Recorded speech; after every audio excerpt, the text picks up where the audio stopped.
aking ikatlong pagkakataon na umakyat sa mga kabundukan ng Ilocos Sur, ako ay muling dinala ng aking mga yapak sa makasaysayang bayan ng Gregorio del Pilar. Ang sadya namin dito ay akyatin ang isang bundok na nangangahulugang sipat, ang Mount Binangkaw. At katulad ng mga katabi nitong makasaysayang bundok ng Tirad at Kinmalugong, ang Mount Binangkaw ay kasama rin sa mga kabundukan na nasa loob ng Tirad Pass National Park. Tara, akyatin natin ang isang napakagandang panoramic destination dito sa probinsya ng Ilocos Sur.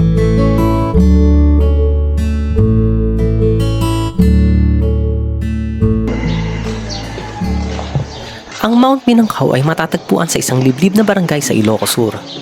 Sa covered court ng Barangay Busot kami nagtipon at dito rin kami binigyan ng orientation. Ayun na yung tirad. Yun na ba yun?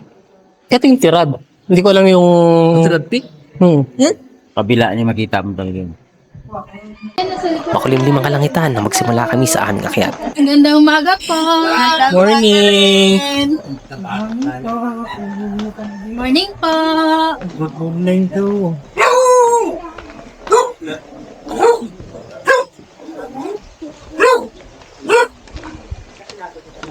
Naaliw na sila dun sa ano, Siya sa mga ulap. Mababa ka eh. Ay, Strava nyo guys. Okay na.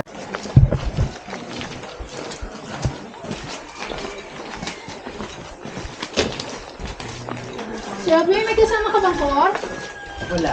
Ngayon. Kala ko core yung isa. Joiner lang kaming lahat. Core ka lahat. Hindi pa.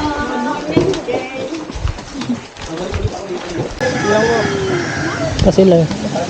Pagdating namin sa trail paakyat ng bundok ay nagsimula na agad ang ahon. Halos isang dire-diretsong ahon ng unang kilometro papunta sa bato ng desisyon.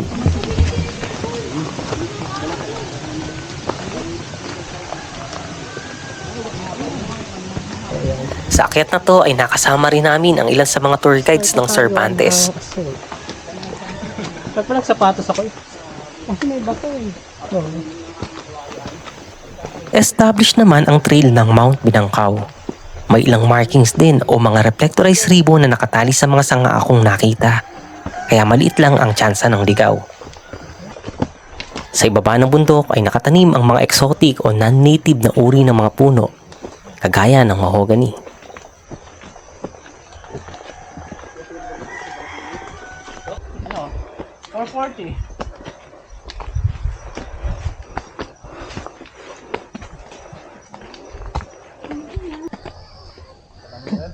Nakakapagod.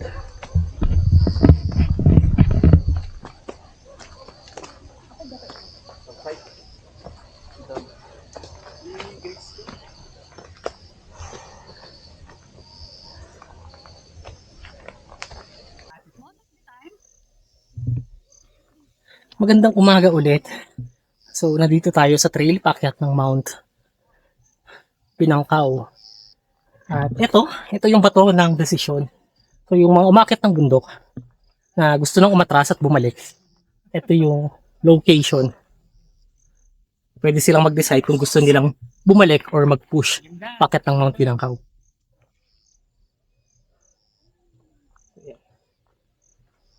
Nasa itaas na yung mga kasama ko.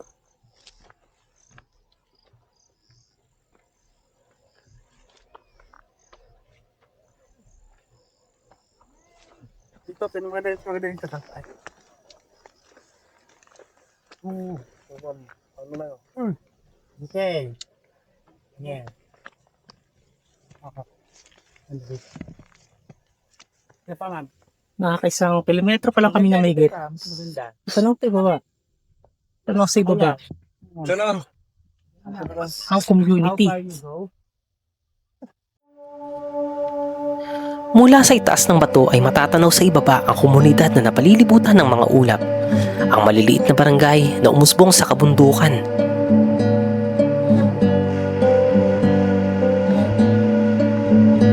Merit 1.55 kilometers. Lagi na tayo makakalahati. Pero po asad lang. Mula din dito ay medyo naging banayad na lang ang ahon paakyat ng bundok. Dinaanan namin ang mga sapa na siya ring water source sa bundok.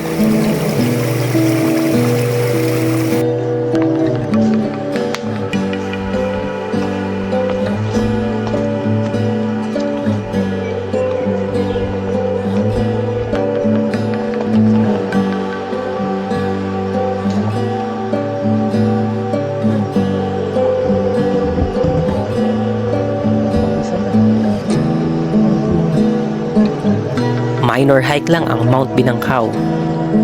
Nasa 8 kilometro lang ang distansya nito balikan. At dinadayo na rin ito ng mga umakyat ng bundok mula sa mga karatig probinsya ng Ilocos Sur.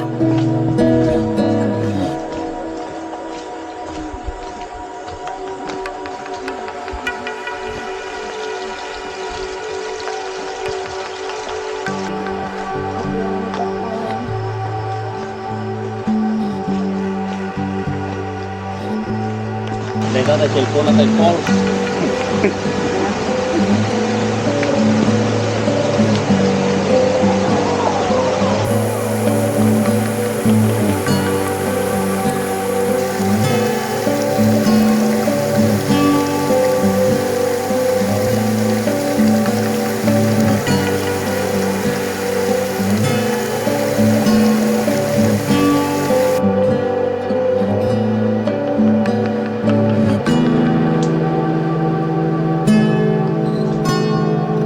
So yan, tatanaw na ang kabundukan ng Ilocos Sur.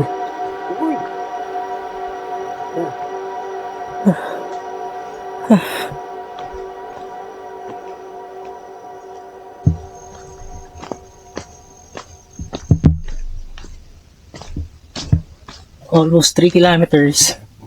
So ito, pasok tayo sa mga puno ba to ng buhok.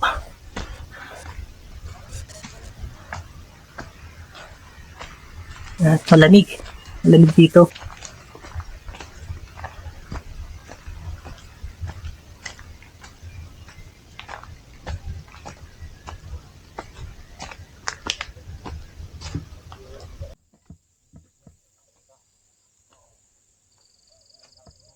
So nakaka 3.2 kilometers na kami. Medyo malapit na kami sa summit. Ayan, sumisikat ang araw.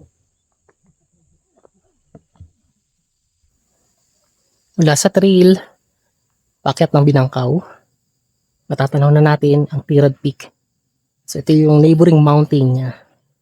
Dito. Na matatagpuan din dito sa Gregorio del Pilar. Morning.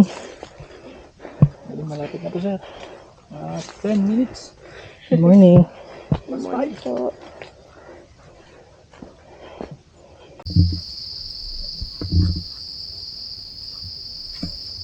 May pa-rope segment pa sila. Well, medyo madulas kasi dahil umulan.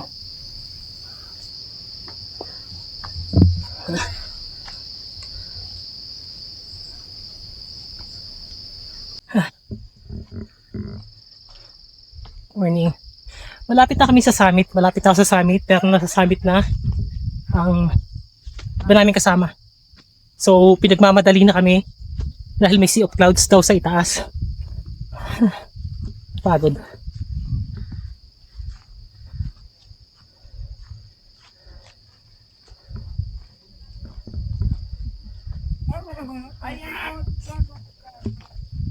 Pagdating namin sa huling kilometro ay nagsimula na ulit ang ahon.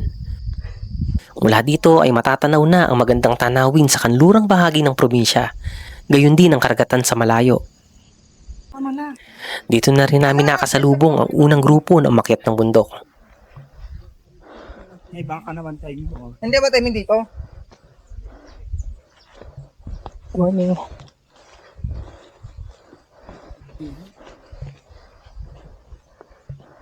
Bala ko makapangtabon.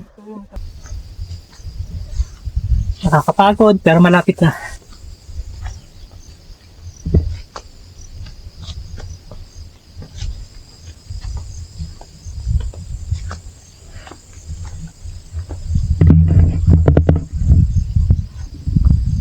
Ganda.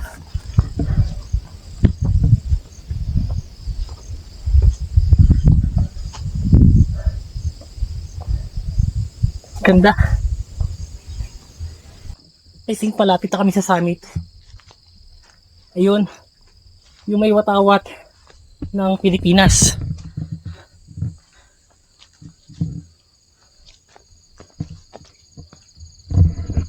Nakakapagod.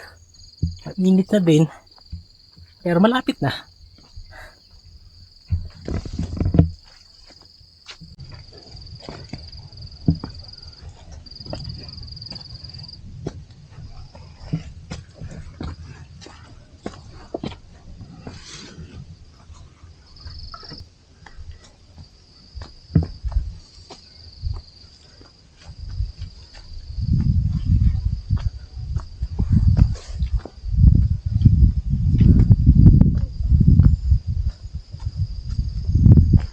Alas 9 ng umaga nang marating namin ang tuktok ng bundok. Mula dito ay matatanaw naman ang mga kabundukan sa karatig bayan ng Quirino, Sigay at Cervantes. Ang ganda ng view. At sa unahan ng Mount Binangkaw ay matatanaw ang makasaysayang bundok. Ang isa sa may pinaka-distinct na tuktok ng bundok na naakyat ko. Ang Mount Tirad na nagbigay ng pambihirang ganda sa tanawin.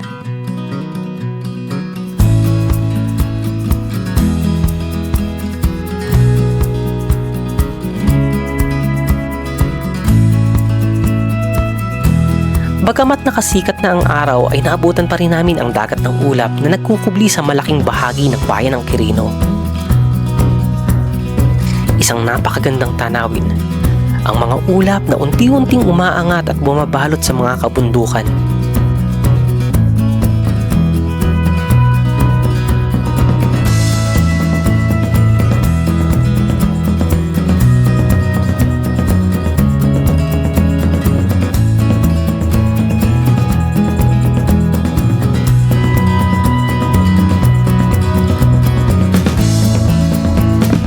Sa pagkakit ng bundok, natutuklasan natin na ang tunay na ganda ng paglalakbay ay hindi lamang ang tanawin, kundi ang hiwagang iniiwan ng bundok sa ating alaala. Hanggang sa susunod na akyat, ako po si Mond. Maraming salamat.